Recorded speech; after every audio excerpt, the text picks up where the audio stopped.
नमस्कार, मैं प्रियांशा लाजस और आप देख रहे हैं न्यूज प्लस 21। आइए एक नजर डालते हैं दिन की 10 खबरों पर। रायगढ़ विधायक पुत्र की दबंगाई, ट्रक ड्राइवर और आरक्षक से की मारपीट। कांग्रेस अध्यक्ष सोनिया गांधी ने दिल्ली में बुलाई पार्टी की अहम बैठक, प्रशांत किशोर भी हुए शामिल, कर सकते हैं पार्टी को ज्वाइन।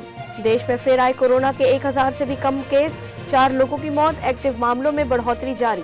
गोवा में सीएम प्रमोद सावंत ने धर्मांतरण को लेकर लोगों से सतर्क रहने के लिए कहा। तमिलनाडु में चिथिराई उत्सव के दौरान 2 लोगों की कुचलने से हुई मौत, सीएम स्टालिन ने मृतकों के परिवार को 5 लाख रुपए देने का किया ऐलान। पंजाब के हर घर को 300 यूनिट फ्री बिजली, भगवंत मान का ऐलान। महाराष्ट्र, खाने में नमक ज्यादा होने से नाराज पति ने की पत्नी की हत्या। यूके में अफ्रीकी देश रवांडा से आए शरणार्थियों को ब्रिटेन ने अपनाने से किया इनकार।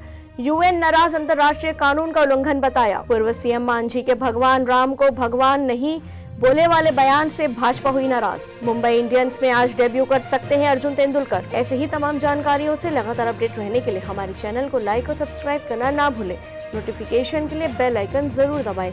देखते रहिए न्यूज प्लस 21, आपके हक की बात।